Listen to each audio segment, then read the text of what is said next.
So for me then, I don't recommend brandy yung iniinom mo. Tapos may coffee pa, sobrang ang gulo. Habang tumatagal yung inuman, parang nawawala na yung lasa ng yung coffee component ng brandy.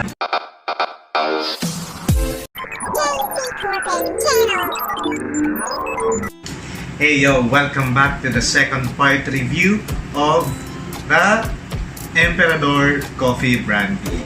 So this time, magre-review naman tayo on a real setting. Kunyari yung mga yung inuman talaga. So ang i-review natin ngayon is yung mga chaser naman. Sa part 1, nag-review tayo ng mga mixed drinks dun sa coffee. So try natin yung plain muna. Plain chocolate. Tikman natin ang choco coffee. Yan. Milk naman or latte. It's a mixture naman this time ng milk tsaka itong coffee brandy. So, milk and coffee brandy. Ayan, so dahil sa video na yan, pinadalhan tayo ng Emperador Coffee Brandy Kit. Ayan, shot na! Alright, let's unbox the Coffee Brandy Kit.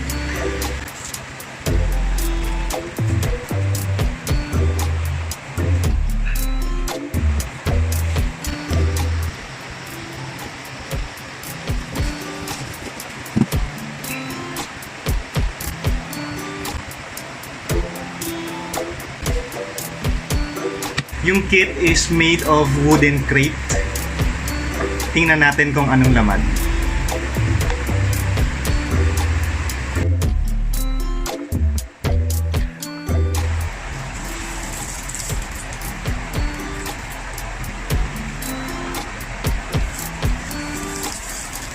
It has 1 750 ml bottle of coffee brandy.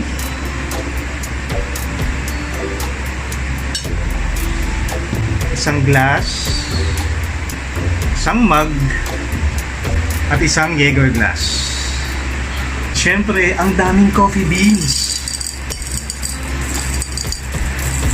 Siguro mga, I think, 1 to 2 kilograms to. Ang dami.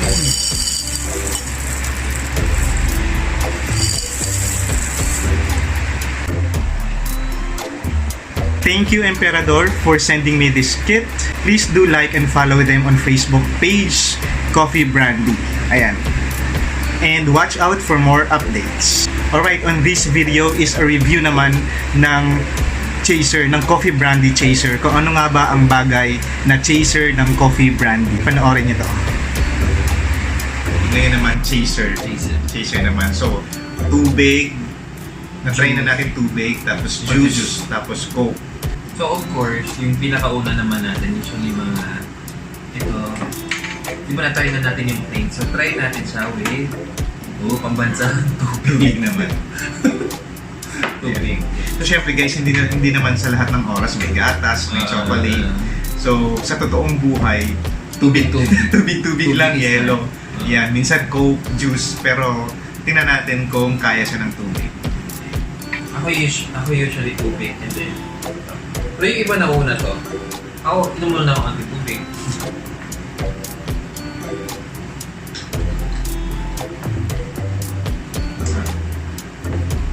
Sakto lang, oo. Sakto lang. Parang swabe lang. Swabe lang. Yung iba kasi hindi nakakainom ng alak pag walang tubig. Or yung iba plain lang, yung iba coke naman. So, kung prefer mo tubig, okay naman. Anong verdict mo kung tubig lang? Pag tubig, mas lalasahan mo yung coffee and then nababawasan yung lasa ng alak. So, try natin tubig. Tubig muna. Tapos, brandy.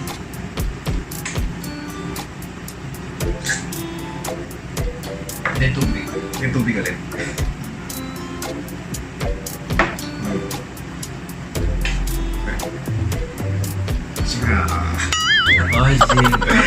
Ziba. Ziba. Bili mo ako Red Horse!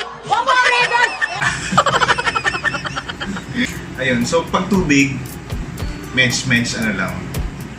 Swabe-swabe lang. Okay lang. Pangkantuhan lang. Ayan. So pag tagtipid, walang gatas, walang chocolate, tubig. Yan. So next is juice. Pineapple juice. So pineapple juice naman this time. Alright. Medyo almost half na kami. Ayan. Almost half. Nakabawas na kami hanggang dito. Anong tama na sa'yo at this point? Wala. Parang Wala pa? wala pa. Ako medyo ano na, may kick na siya. So, hindi ko alam kung dahil Alas umaga mag-aalasin ko na ako. nag-alasing ko. Ako mataas tolerance ko sa brandy, so Okay. Ako din naman. Mataas din naman tolerance ko sa brandy. I prefer hard drinks talaga over beers. Pero usually pag nagiinom ako ng mga hard drinks, may unang effect pero maya-maya mawawala na siya. Ayan. Which is ngayon, medyo may effect na sa akin. Sa'yo wala pa. Okay. Ngayon naman, try natin. Chaser naman na pineapple. pineapple juice. Or any juice, Pineapple actually. juice. Any juice. Iced tea, mga ganyan. Tetra pack usually. Pero yung available kasi sa amin, pineapple juice. Pineapple juice, yan. Or iced tea, mga ganyan. Ba't pala may pineapple juice? Oo nga, bagay ba ang pineapple juice sa ano? Bagay ba ang pineapple juice sa brandy? Hindi ko Pero try. kung ano lang meron. Oo. Paano available na Oo. juice? Juicy pa ba kayo? May alak tsaka. May alak. Kung ano lang meron, sige, try natin. Siyempre, pineapple juice. Tapos, yung ating coffee brandy.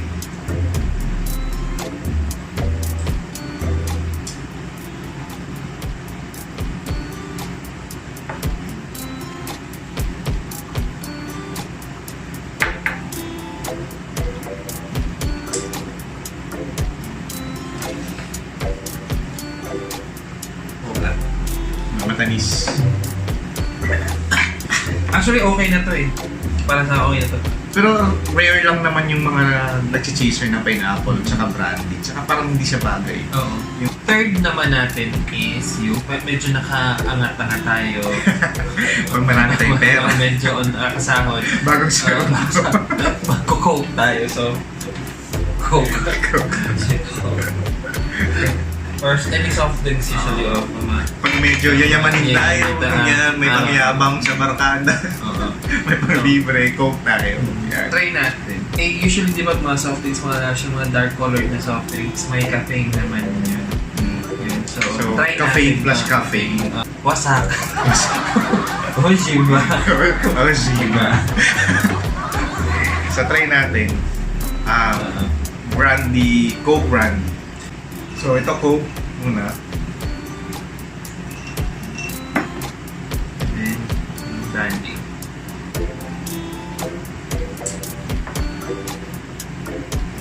Na-overpower yung lasa ng coffee ng Coke. Hindi ko na-gets. Na-overpower. Okay. Na-overpower. Mas malalasahan, mas lasa yung Coke mo kaysa dun sa Coffee brand. sa coffee brandy. Try ko naman. Actually, habang tumatagal yung inuman, parang nawawala na yung lasa ng coffee yung coffee component ng brandy. Nakakalimutan na ng utak mo na yung iniinom mo may coffee. So parang alcohol na lang yung nalalasahan mo all throughout the inuman. Unahin ko muna yung Sige, brandy. tingnan natin kung ano yung comment niya.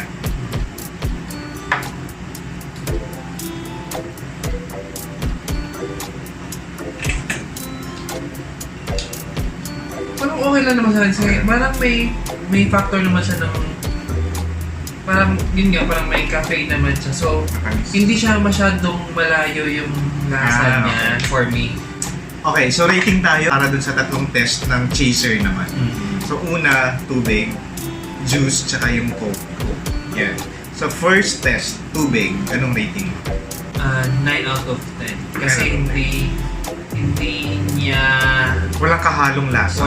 wala siyang walang competition. Oo, hindi nagugulo-gulo yung Hindi nagugulo. So, mas nalalasan mo yung coffee brandy, and then yung tubig lang naman is parang pang swabe lang na lalam. Tubig naman kasi is sabi nga ng ibang manginino, mas ano daw siya, mas Affordable. mas maganda daw tubig na chaser kasi iwa-wash out niya yung ano, ihi ka ng ihi, iwa-wash out niya yung ano, yung alak sa katawan mo. So parang in a sense healthy. Next rating is yung chaser test na juice. 3 out of 10. 3 out of 10.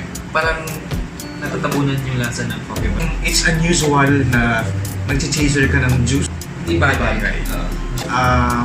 Chaser na juice or pineapple juice yung ginawa namin kanina kasi sobrang, kasi nga matamis tapos fruity tapos Contrasting siguro yung lasa. siguro nag-aaway-aaway yung taste buds mo. I don't recommend talaga. So Yung lasa. third test is Yung Coke Coke. chaser na soft drinks. 8 out of 10 kasi di naman, for me, di masyadong malayo yung lasa ng yung Coke at saka ng coffee brandy. Nahilig ako sa Coke talaga. Pag nag-hard drinks ako, Coke talaga yung chaser. Hanap mo. Yung hinahanap ko, whether be it's a tequila, tequila, brandy, rum, yan, Coke talaga yung ano, yung gusto kong chaser. So any hard drinks na iniinom ko, I usually go for Coke as chaser. So that's it for our review for today. I hope nag-enjoy kayo somehow sa aming review ng Emperador Coffee Brandy. By the way, this is not sponsored video ng kahit anong brands. This is just for the sake of review and we wanted to share it to you guys. Ayan. So again, thank you so much for watching. And then, comment kayo down below. Anong masasabi nyo sa review namin? Just let us know by commenting down below. Ayan. So again, thank you so much for watching. Please don't forget to share, like, and subscribe. Bye-bye.